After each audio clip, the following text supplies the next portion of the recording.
నమస్తే అండి బోసుకుమరి.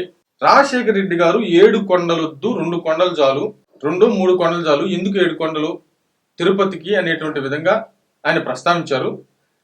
దాన్ని చంద్రబాబు నాయుడు గారు దాన్ని వద్దని చెప్పారు. అది తప్పు, 7 కొండల స్వామి జోలికి వెళ్ళొద్దు, అది వెళ్తే ప్రమాదకరమైన విషయం, ఎవరు బాగుపడరు అనేటువంటి విధంగా ఆయన హెచ్చరించినట్టు ఏది అసెంబ్లీలో.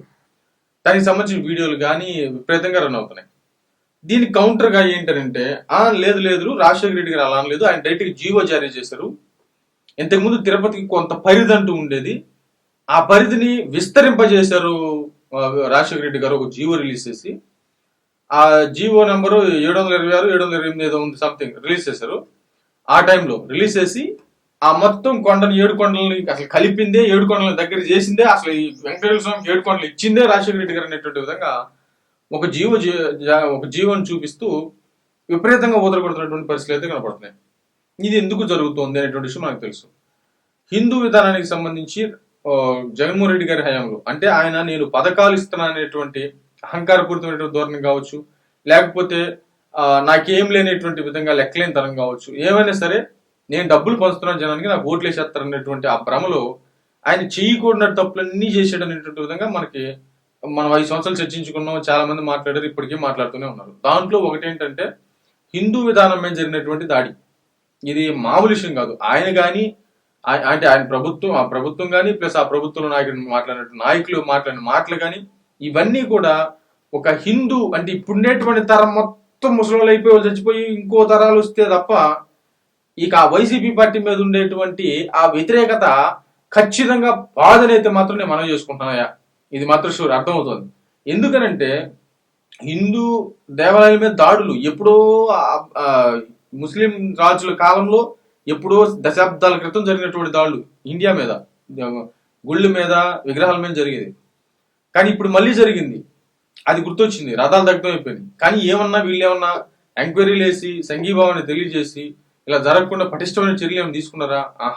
ఆ రథం దగ్ధం అయిపోతే చేయించుకోండి, ఆ విగ్రహాలు పగిలిపోతే ఇంకో విగ్రహం చేయించుకోండి. అంటే ఒక దేవుడిగా కొలిచేటువంటి ఒక విగ్రహం, హిందువుల మనోభావం పగిలిపోతే ఏమో ఇంకో విగ్రహం చేయించుకున్నానంటే అది రాయా, అది వాళ్ళ నమ్మకం కదా, అది నమ్మకాన్ని పగలగొట్టినట్టే కదా. ఆ రకంగా మాట్లాడి పూర్తి వ్యతిరేకత తెచ్చుకున్నటువంటి పరిస్థితులు అయితే ఉన్నాయి. ఈ క్రమంలో ఏమైనా సరే ఆయన జగన్మోహన్ రెడ్డి గారి విషయంలో అది నడుస్తోంది. ఆయన ఓడిపోయాడు, 11 సీట్లు వచ్చి ఓకే. ఆ తర్వాత ఈ లడ్డూ కల్తీకి సంబంధించి ఇష్యూ వచ్చింది. రాగానే ఎన్డీడీబీ రిపోర్ట్ని ఆధారంగా చేసుకుని చంద్రబాబు నాయుడు గారు, పవన్ కళ్యాణ్ గారు మాట్లాడారు. నిజంగా ఎన్డీడీబీ రిపోర్ట్లో అది ఉంది. జంతు కొవ్వులు, చేప నూనె, గుడ్డు కొవ్వు ఇవన్నీ కూడా కలిసేటువంటి అవకాశాలు ఉన్నాయని చెప్పేసి ఆ రోజు రిపోర్ట్ వచ్చింది మాత్రం నిజం. దాంట్లో ఉంది, అవన్నీ ఆయిల్స్ అన్ని ఉన్నాయి. ఆ ఉంటే వాటిని చంద్రబాబు నాయుడు గారు, పవన్ కళ్యాణ్ గారు ప్రస్తావించారు. రిపోర్ట్ని ఆధారంగా చేసుకుని గుడ్డిగా మాట్లాడాల, ఏదో గాలి మాటలు మాట్లాడాల. కాబట్టి ఇది తీవ్రంగా ముందుకు వెళ్తుంది. వాళ్ళు కోర్టుకు వెళ్ళారు. కోర్టు ఏం చెప్పిందంటే మీరు ఎవరు మాట్లాడద్దు, నేను ఎంక్వైరీ చేపిస్తానని ఎంక్వైరీ చేయించింది. ఎంక్వైరీ చేస్తే ఎంక్వైరీలు ఏం తేలింది, ఇది అసలు నెయ్యే కదరా బాబు, ఇది కల్తీ నెయ్యి, రసాయనాలు యూజ్ చేసి మొత్తానికి దీన్ని తయారు చేశారు, లడ్లో కలిపింది, ఇది పక్కా కుంభకోణం, 230 నుంచి 250 కోట్ల వరకు కుంభకోణం ఇది, దీంట్లో 36 మంది దోషులుగా చేర్చి ఛార్జ్ షీట్ వేసింది. ఇదిగో జంతు కొవ్వులు కలవలేదని చెప్పేసి అన్నారు, అసలు క్లీన్ చిట్ ఇచ్చేసారని చెప్పేసి డైరెక్ట్ జగన్మోహన్ రెడ్డి గారు చెప్పారు. క్లీన్ చిట్ ఎవరు ఇచ్చారు? సిబిఐ ఇచ్చిందా? మరి 36 మందిని ఎందుకు దోషులుగా చేర్చింది? క్రింది స్థాయి ఉద్యోగుల్ని. మరి పై వాళ్ళ సంగతి ఏంటి? ఈ లెక్కలన్నీ వచ్చినాయి. ఇక అప్పుడు ఏంటంటే నేషనల్ మీడియా తగులుకుంది. ఎక్కడ ఇచ్చింది మీకు క్లీన్ చిట్ సిబిఐ? అసలు ఇలా చేశారు మీరు, అసలు మీరు మనుషులేనా? ఈ రకంగా తగులుకోవటంతో ఒక్కసారిగా కంగుతున్నటువంటి వ్యక్తులు వెనక్కి తగ్గారు. అంటే దాన్ని ఏమంటారంటే యథాండవాదం చేసి, బెదిరిచ్చేసి, అది అని చెప్పేసి, ఏదో కంగారు పెట్టేసి, మాదే రైట్ అని చెప్పేసి అందామని చెప్పేసి ఒక 4-5 రోజులు అడవిడి చేశారు. వెంటనే జగన్మోహన్ రెడ్డి గారు ప్రెస్ మీట్ పెట్టి క్లీన్ చిట్ ఇచ్చేసింది సిబిఐ అని చెప్పేసి మాట్లాడారు. కానీ క్లీన్ చిట్ ఇవ్వలేదు సిబిఐ ఏంటంటే అసలు నెయ్యే కాదు, అది కెమికల్ నెయ్యి, దీంట్లో అంటే జంతు కొవ్వులు కలిసాయో లేదో 10% కంటే ఎక్కువ ఉంటే దాంట్లో జంతువులు కలిసిందో లేదో టెస్ట్ లో తెలుస్తుంది. 10% తక్కువ ఉంటే తెలవదు. అవి డిటెక్ట్ చేసేటువంటి టెస్ట్ మా దగ్గర లేవు, ఆ పరికరాలు మా దగ్గర లేవు అని చెప్పేసి ఎన్డీఆర్ఏ చెప్పేసింది.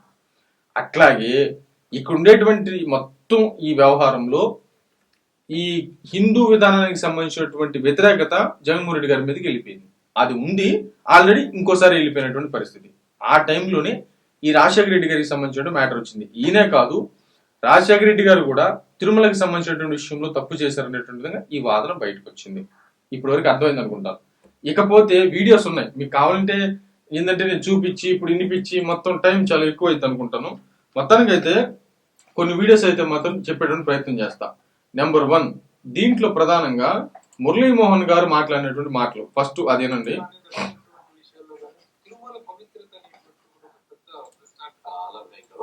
ఎందుకంటే వెంకటేశ్వర స్వామిని మనం చాలా పవిత్రంగా చూసుకుంటాం. వెంకటేశ్వర స్వామి ఒకసారి అట్లాగే రాజశేఖర రెడ్డి గారు కూడా 7 కొండల్లో ఎందుకంటే కొండలు 3 కొండల దాళ్ళు మిగిలింది మీరు తీసుకొని మనం పెద్ద చర్చ కట్టాలని ఆయన నిండు అసెంబ్లీలో మాట్లాడాడంట చెప్పి ప్లాన్ చేశారు. అసెంబ్లీలో దాని గురించి డిస్కషన్ వచ్చిన రోజు నేను చంద్రబాబు నాయుడు గారు రాజశేఖర రెడ్డి గారు మీరు తప్పు చేస్తున్నారు, వెంకటేశ్వర స్వామితో పెట్టుకున్నాడు ఎవడో కూడా పార్టీ కట్టుకుని మీరు కనుక అది ముట్టుకున్నారంటే మీరు కూడా పతనైపోతారు అని చెప్పి అసెంబ్లీలో ఆఖరి రోజు స్పీచ్ లో చెప్పాడంట. ఇది మురళీమోహన్ గారు చెప్తుంది. మురళీమోహన్ గారికి అంతా విషయం తెలుసు కదా అన్నారంట. అంటే వాస్తవం చెప్పాలంటే ఈ విషయం బయటికి రాగానే ఆ వైసీపీకి సంబంధించిన అనుకూలమైనటువంటి ఇన్ఫ్లుయెన్సర్స్ కానీ ఛానల్స్ కానీ బయటకు వచ్చి గగ్గోలు పెడుతున్నాయి. ఏంటయ్యా అంటే మీకు ఎగ్జాంపుల్ చెప్తా. రాజశేఖర రెడ్డి గారు 7 కొండలు ఇచ్చేది నాకు అర్థం కాలేదు. మామూలుగా ఆయన పేరు 7 కొండల వాడు కదా, 7 కొండల వాడ వెంకటరమణ గోవింద గోవింద ఇది కదా అనేది 7 కొండల వాడ అంటారు. 7 కొండల వాడ అంటే 7 కొండలు కలిగినటువంటి వాడ అని చెప్పేసి కదా దాని మీనింగ్. అంటే 7 కొండలు ఆయనయే, వెంకటేశ్వర స్వామి ఆ 7 కొండలు. అయితే దీన్ని జీవో జారీ చేసి ఈయనంతా 7 కొండలు ఇచ్చేసేది ఏంది అర్థం కాల. మామూలుగా ఎవరు ఆ పైన ఉన్నటువంటి 2 కొండలు కాకుండా మిగతా కొండల మీద ఉన్నటువంటి వాటి మీద ప్రెసిడెంట్ ఎలక్షన్స్ పెట్టాలని టీడీపీకి సంబంధించిన వ్యక్తి కోర్టుకు అయితే వెళ్తే ఎల్లుండొచ్చు కాక. నాకు తెలిసి 7 కొండల వాడు అనేటువంటిది ఇప్పుడు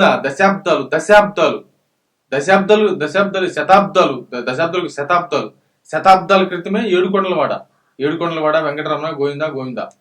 ఇది అన్నమయ్య కీర్తనలో కూడా ఉంది కదా. ఇది ఎప్పటిది, శతాబ్దాల క్రితమే ఉంది కదా. ఇప్పుడు ఈయన వచ్చి జీవో జారీ చేసి 7 కొండలు ఆయనకి ఇచ్చేసేది ఏందనేది ఇప్పుడు అందరికి వచ్చిన సింపుల్ లాజిక్. ఇది నువ్వు ఎన్నైనా మాట్లాడు. ఇది ఏదో చర్చ జరిగింది మొత్తం మీద. ఏమంటారంటే ఒక పెద్ద బ్రదర్ అనిల్కి సంబంధించి ఒక పెద్ద చర్చి కట్టాలి అంటే 7 కొండల పక్కనో లేకపోతే ఎక్కడో చేయాలి, ఆ ప్లేస్ లో చేయాలనేది వాళ్ళు అనుకున్నారట. దానికి ఇది సహకరించేటువంటి ప్రయత్నం చేస్తే వ్యతిరేకత వచ్చింది అనేటువంటి విధంగా మాట్లాడుతున్నారు. ఆ వ్యతిరేకత వచ్చినప్పుడు ఆ వ్యతిరేకతని తట్టుకోవటానికి ఇక అక్కడ ఎక్కడా కూడా ఆ 7 కొండలకు సంబంధించి మొత్తం ఆధ్యాత్మిక కేంద్రంగా వీళ్ళు జీవో జారీ చేసింది మాత్రం వాస్తవం. కానీ అప్పుడు వచ్చినటువంటి వ్యతిరేకతను తట్టుకోవడానికి ఈ జీవో జారీ చేశారు అనేటువంటి విధంగా ఇప్పుడు వాదన బయటకు వస్తుంది. బట్ ఇప్పుడు వీళ్ళేమంటారు, కాదు అసలు 7 కొండల్ని వెంకటేశ్వర స్వామికి ఇచ్చిందే రాజశేఖర రెడ్డి గారు అనేటువంటి విధంగా మాట్లాడుతున్నారు. ఇదేందో తెలియదు. ఆయన పేరు 7 కొండల స్వామి కదా, 7 కొండల వాడ వెంకటరమణ అంటారు కదా. బట్ ఇది ఈయన చెప్పింది అంటే మురళీమోహన్ గారు చెప్పింది ఇది. ఇంకా మిగతా వాళ్ళు ఎవరెవరు ఏమైనా చెప్పారేమో చూద్దాం. అంటే మామూలుగా అసెంబ్లీ జరుగుతున్నటువంటి సందర్భంలో అక్కడ తిరుపతి ప్రస్థానం వచ్చినప్పుడు డైరెక్ట్ గా వైఎస్ రాజశేఖర రెడ్డి గారు అసెంబ్లీలో తిరుమల వెంకటేశ్వర స్వామి వారికి అసలు 7 కొండలు ఎందుకు, 3 కొండలు సరిపోవా అని చెప్పారు అన్నారు. తిరుమల శ్రీనివాసుల వారికి 7 కొండలు ఎందుకు, 3 కొండలు సరిపోవా అన్నారు. దాని మీద అప్పుడు చంద్రబాబు నాయుడు గారు చాలా పెద్ద ఎత్తున అపోజ్ చేయటం, సరే దాని తర్వాత దాన్ని విరమించుకోవటం జరిగింది. జరిగిన తర్వాత 3 రోజులకి హెలికాప్టర్ ప్రమాదం జరగడం జరిగింది. పావురాలగుట్లో రాజశేఖర రెడ్డి గారు చనిపోయారు. తర్వాత కూడా చాలా మంది దాని మీద అనేక కామెంట్ చేశారు. తిరుమల శ్రీవారిని దృష్టిలో పెట్టుకుని 7 కొండలు ఎందుకు, 3 కొండలు కావాలని చెప్పి రాజశేఖర రెడ్డి గారు అన్నారు. అందువలన స్వామివారికి కూడా ఆగ్రహం వచ్చింది.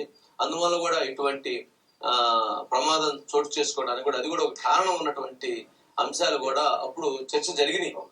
ఇప్పటికీ ప్రజల్లో ఉన్నాయి కొన్ని అభిప్రాయాలు. అంటే చర్చ జరిగిందట మామూలుగా. ఇది కొన్ని న్యూస్ ఛానల్స్ చెప్తున్నటువంటి మాట. ఇకపోతే ఇంకొక అంటే ఒక వైసీపీకి అంటే సాక్షి ఛానల్లో పనిచేసినటువంటి జర్నలిస్ట్ అంటే రాజశేఖర రెడ్డి గారి మనం ఆ టైంలో మామూలుగా సాక్షి ఛానల్లో పనిచేసినటువంటి ఒక జర్నలిస్ట్ చెప్పినటువంటి మాటలు, సాక్షికి సంబంధించినటువంటి జర్నలిస్టే ఆయన చెప్పినటువంటి మాటలు చూద్దాం. రావడానికి ఈ విధమైనటువంటి రాజశేఖర రెడ్డి చనిపోక ముందు తిరుమల కొండపైన చర్చి నిర్మించాలని చెప్పేసి అనుకున్నాడంట. ఇది నిజమేనా? ఇక్కడ ఈ విధమైనటువంటి రావడానికి కూడా ఒక కారణం ఉంది.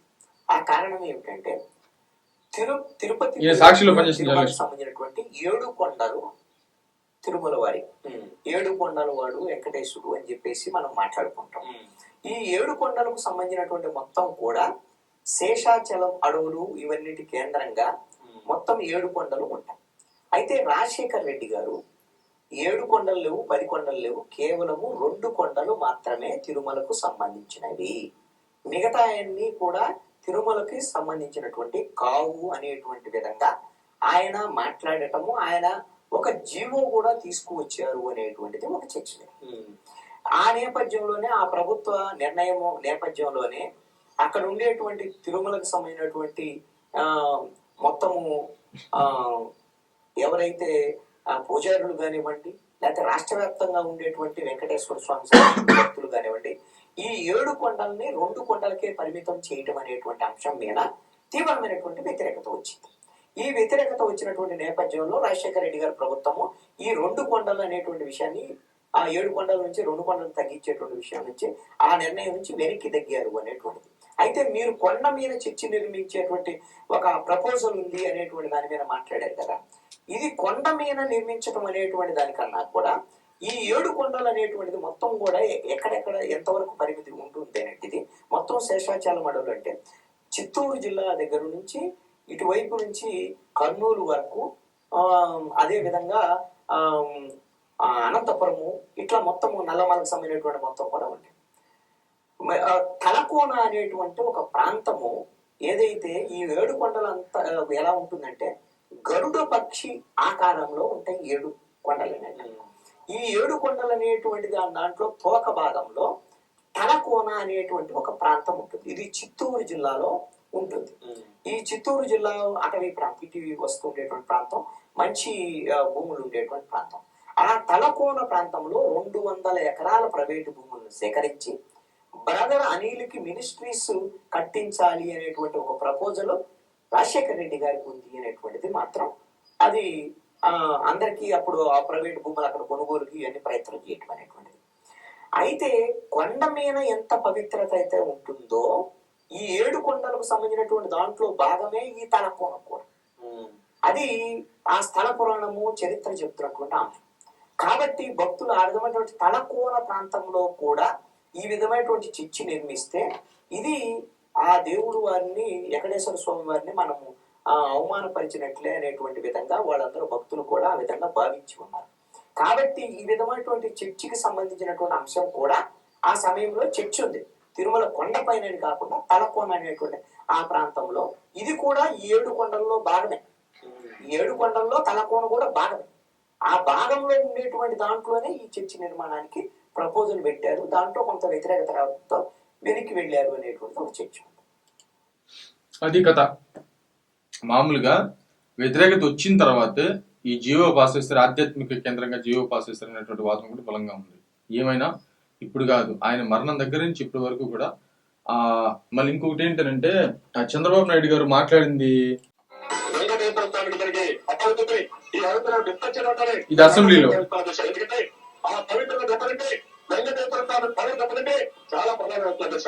ఇక్కడ కూడా దశ ఈ కొంచెం తప్పలేదు చరిత్ర ఎత్తిన దశ. వెంకటేశ్వర స్వామికి అపచారం చేసిన ఏ వ్యక్తి జీవితంలో పడలేదు ఇది వాస్తవం. ఆ నమ్మకం నాకున్న దశ. మీరేమో చేయకపోతే మీరు బాధపడలేదు, మీరేమైనా తప్పు చేస్తారో బాధపడండి, మీరేమో మంచి చేస్తే మీరు బాధపడలేదు.